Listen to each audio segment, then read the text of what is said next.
നീ എന്തിനാ ഇങ്ങനെ ദേഷ്യപ്പെടുന്നത്? ഞാൻ പറഞ്ഞതല്ലേ വാങ്ങിത്തരാമെന്ന്. ഇനി നീ ഇങ്ങനെ വാശി കാണിക്കുകയാണെങ്കിൽ ഞാൻ വാങ്ങിത്തരില്ല.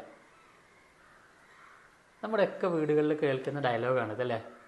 കുട്ടികളിൽ വാശി, ദേഷ്യം ഇതൊക്കെ സ്വാഭാവികമാണ്. പക്ഷെ ചില കുട്ടികളിൽ അമിതമായ വാശിയും ദേഷ്യവുമൊക്കെ നമ്മൾ കണ്ടുവരാറുണ്ട്. പലപ്പോഴും കുട്ടികൾ വാശി പിടിക്കുന്ന സമയത്ത് അതിനേക്കാൾ വാശിയിലും ദേഷ്യത്തിലുമാണ് പല പാരൻസും കുട്ടികളുമായിട്ട് ഇടപെടുന്നത്. പക്ഷേ കുറച്ച് വാത്സല്യത്തോടു കൂടിയും സ്നേഹത്തോടു കൂടിയും തന്മയത്തോടു കൂടിയൊക്കെ നമുക്ക് ഇടപെടാൻ കഴിയുകയാണെങ്കിൽ കുട്ടികളിലെ വാശി നമുക്ക് കുറച്ചുകൊണ്ടുവരാനായിട്ട് കഴിയും. എന്തിനാണ് ശരിക്കും കുട്ടികൾ ഇങ്ങനെ വാശി പിടിക്കുന്നത്? അവരൊരു അറ്റൻഷൻ സീക്കിങ്ങിന് വേണ്ടിയിട്ടാണ്.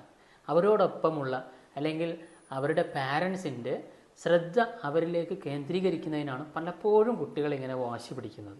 പലപ്പോഴും കുട്ടികൾ പല അനാവശ്യ കാര്യങ്ങൾക്ക് വേണ്ടിയിട്ട് വാശി പിടിക്കുമ്പോൾ അതിന് നമ്മൾ കാര്യമായ പരിഗണന കൊടുക്കാതിരിക്കുകയും എന്നാൽ കുട്ടികൾ ചെയ്യുന്ന വളരെ ചെറുതാണെങ്കിൽ പോലും നല്ല കാര്യങ്ങൾക്ക് നമ്മൾ കൂടുതൽ അപ്രിസിയേഷൻ കൊടുക്കുകയും അവർക്ക് പോസിറ്റീവ് സ്ട്രോക്ക് കൊടുക്കുകയുമാണ് നമ്മൾ ചെയ്യേണ്ടത്. ഉദാഹരണത്തിന് നമ്മുടെ കുട്ടി ഒരു ഗ്ലാസ് വെള്ളം നമുക്ക് കൊണ്ടുവരുമ്പോൾ കുട്ടിയുടെ കയ്യിൽ നിന്നും ഒരല്പം വെള്ളം താഴെ പോയാൽ നമുക്ക് രണ്ട് രീതിയിൽ പ്രതികരിക്കാം. ഒന്ന്, നമുക്ക് കുട്ടിയെ താഴെ പോയ വെള്ളത്തിൻ്റെ പേരിൽ നമുക്കവനെ ശകാരിക്കാം. രണ്ട്, കുട്ടി കൊണ്ടുവന്ന് നമുക്ക് തന്ന വെള്ളത്തിന് അവനെ അപ്രിസിയേറ്റ് ചെയ്യാം. നല്ല രീതിയിൽ നമുക്കവനെ അനുമോദിക്കാം. ഒന്നാമത്തെ കാര്യമാണ് നമ്മൾ ചെയ്യുന്നതെങ്കിൽ നമുക്ക് ജന്മത്ത് പിന്നെ കുട്ടി എന്ത് ചെയ്യില്ല, വെള്ളം കൊണ്ടുവന്ന് തരില്ല.